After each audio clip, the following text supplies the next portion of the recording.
Պարոն Նիկոնովով այսօրվա հավաքի անհրաժեշտությունը ինչու է առաջացել։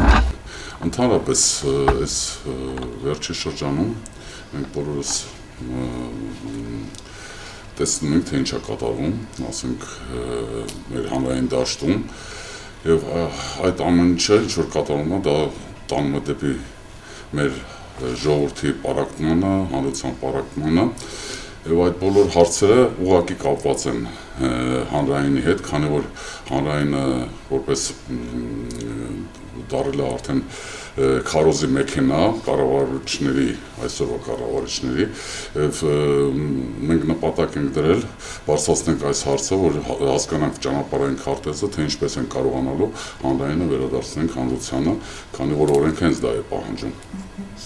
Ասացիք ճանապարհային քարտեզ պետք է մշակվի, այնուամենայնիվ դուք ձեր գլխում ունեք ուրվագծված ինչ-որ բաներ,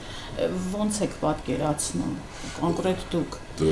ինչպես եք վերադարձնելու հանրությանը, էլի դրա համար կամք է պահանջվում, չգիտեմ, երևի օրենսդրական փոփոխություններ, ֆինանսներ, մարդկային ռեսուրսներ։ Գիտեք ոնց, ամեն դեպքում սա պետք է լինի առաջի քայլը, որովհետև իրականում, ասենք, նպատակը որն է, հանրայինը վերադարձնել հանրությանը եւ գալ ի վերջո ժողովրդավարությանը, որ արժանի է թե մեր ազգը, թե նորմալ պետությունը զարգացման համար, եւ այդ առումով Նիկոլ Փաշինյանի հեռացումը կամ Նիկոլ Փաշինյանի կրվելը հերթական ընտրություններում, դա պետք է լինի որպես միջոց նրա համար, որ մենք կարողանանք իրականեն բարձր արժեքները, որ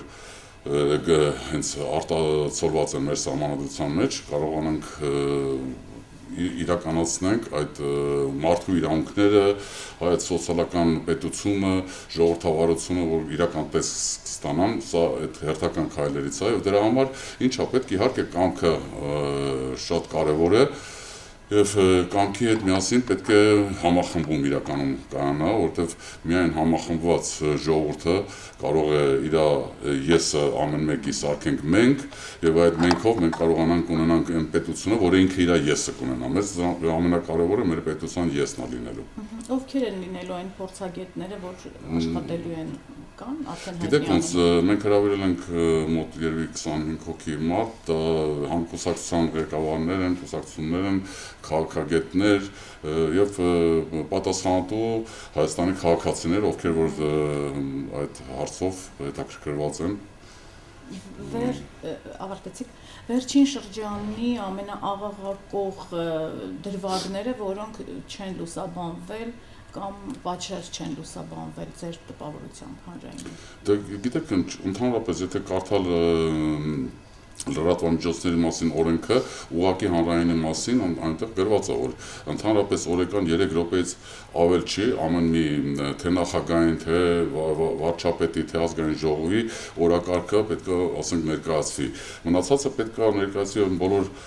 տեսակետները, որը որ հետաքրքրում են հանրությանը, ինչը որ իրականում չի կայանում, այլ ամենօրյա քարոզարշավ է կատարվում վարչական այս խմբի կողմից, ասենք ասենք, եւ շատ կարեւոր բան է, որ շահերի բախում էլ կա ուղղակի, քանի որ, ասենք, նույն Պետրոս Ղազարյանը լինելով ամենակարևոր ռուպորը, փաստորեն իր կինը նախարար է աշխատում, եւ սա շահերի բախում է առաջացնում, որ իրականում չպետք է այդպես լիներ։ Դե բայց միայն դա չի, շատ հարցեր կա, որ մենք նկատել ենք եւ տեսնում ենք, որ իրականում մեր հանրության այն մասը, որը որ պետք է իր կողմից լսված լինի, ու ամենամեծ խնդիրը գիտեք որն է, որ իրականում ինչ-որ չափով այդ ինտերնետ ռեսուրսների միջոցով ստացվում է ներկայացնել Երևանի քաղաքի մարդկանց, թե ինչի մասին է խոսքը, ինչ խնդիրներ իրական ունենք, ինչի մասին լռում է կառավարությունը, բայց շրջաններում հասանելի չի մեր խոսքը։ Դա ամենամեծ խնդիրներից մեկն է, շրջանի մեր քաղաքացիները իրանք փաստորեն տեղյակ չեն իրականում ինչ է կատարվում, դա էլ ամենամեծ խնդիրներից է։ Մի հարց էլ տամ էլի ձեզ, ինչպես եք վերաբերվում այն նախագծին, ըստ որի այլևս շողակաթը չի լինելու հանրային մուլտիպլեքսում։ Դե գիտեք ոնց, ինչ որ կատարում է Նիկոլ Փաշինյանի օրոք,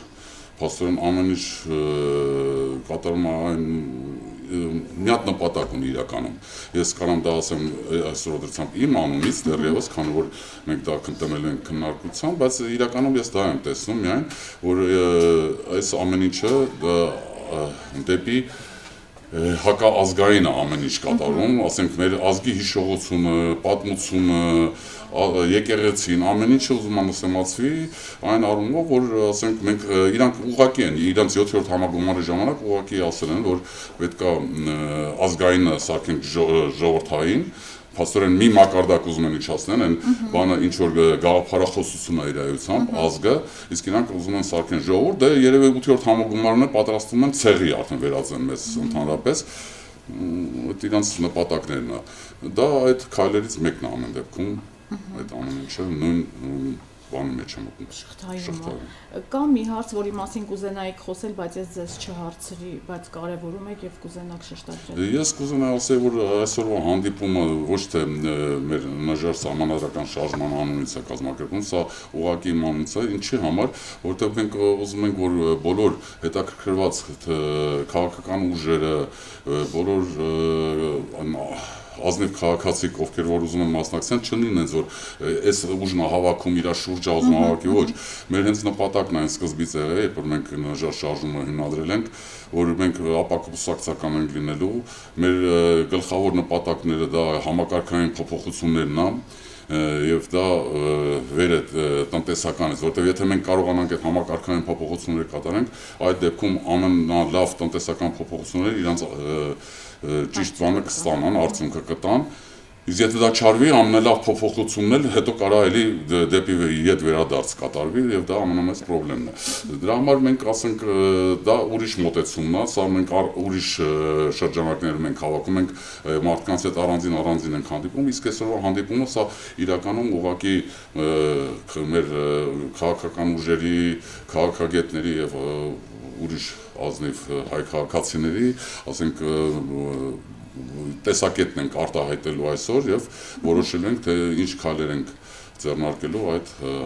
հասնելու մեր նպատակին, որ հանրայինը վերադառնա հանրությանը։